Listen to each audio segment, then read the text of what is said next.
Welcome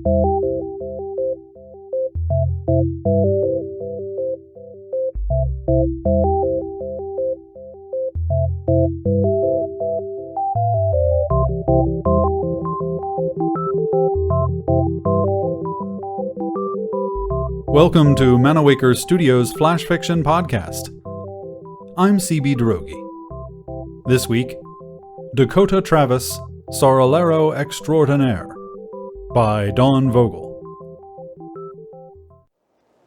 Today we mourn the passing of Dakota Trike Travis. At the age of 97 years young, Trike was a loving family man, legendary animal wrangler and stuntman, and perhaps best known to the public for his Saurallero achievements on Chengalon.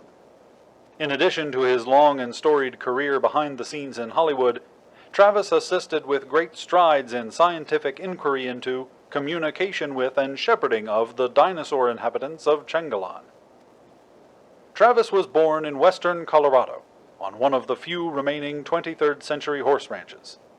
Family legend claims Travis was born in the stables themselves, though his biographers suspect this may be an exaggeration. Growing up in such an environment, his pursuits naturally turned to animal wrangling, from which he made his career. He met his wife, Hollywood starlet Alexis Knight, on the set of The Saddle and the Senorita, one of his first big wrangling jobs. Together, they helped revitalize the spaghetti western genre for the 23rd century, while raising their 4 children, Miriam, Senkyo, Desodia, and Avalos. Travis's most significant contributions, however, came after the 2256 mission to Chengalon, a planet initially identified as home to carbon-based life forms. The expedition was stunned to find creatures more closely related to the prehistoric inhabitants of Earth than an alien race. While the bulk of the team sent to study these inhabitants were paleontologists, exobiologists, and evolutionary biologists, Travis was part of a smaller group of animal psychologists, philosophers, and handlers who planned to test the dinosaurs of Chengalon for sentience. Though the details are sketchy, at some point after the scientists determined the dinosaurs of Chengalon did not qualify as sentient creatures, Travis either bragged that he could ride a dinosaur as well as he could ride a horse, or was dared by some of the other animal handlers to attempt such a ride.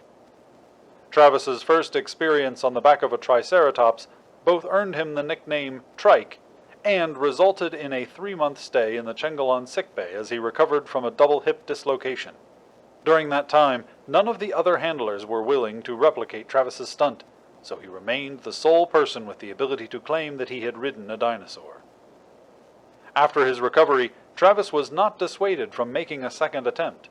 At this point, he coined the phrase for which he was known for the remainder of his life, and that will likely follow his name throughout history as well. "Call me a sissy, but I'll ride this dinosaur side saddle." Travis then proved that the Triceratops of Chengalon could be ridden, tamed, and even domesticated as pack animals, so long as their rider was willing to accept that their broad backs were not suitable for riding Western or English style. In so doing, he developed what has come to be known as Saurallero style, which hundreds of thousands of tourists to Chengalon have learned, but very few have mastered. Travis is survived by his wife, Alexis, and their 4 children. His daughters, Senkyo and Desodia, have followed in their father's footsteps and settled on Chengalon, where both serve as instructors of their father's Saurallero style. His son, Miriam, is a scriptwriter for the revived spaghetti western genre, and his youngest progeny, Avalos, is an entertainment lawyer. Travis is also survived by 7 grandchildren, 2 great-grandchildren, and his primary steed, Angus, Triceratops horridus. The Travis family has not yet announced dates or locations for Trike's memorial service. They ask for donations to the Chengalon Community Hospital in lieu of flowers.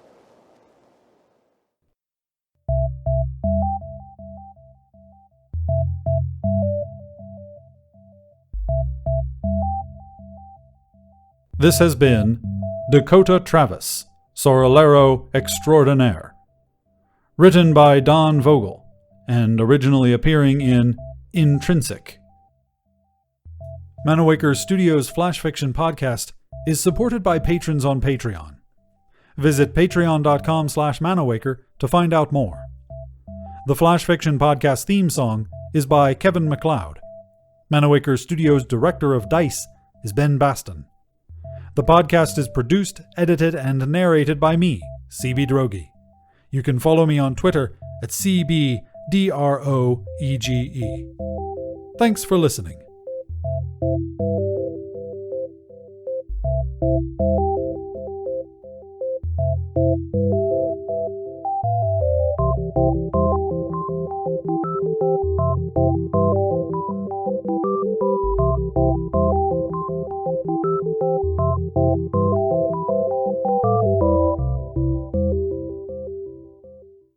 On the next installment of Flash Fiction Podcast, he threw himself to the ground, landing on the familiar, corroded bullet, cradled in his last bits of bone.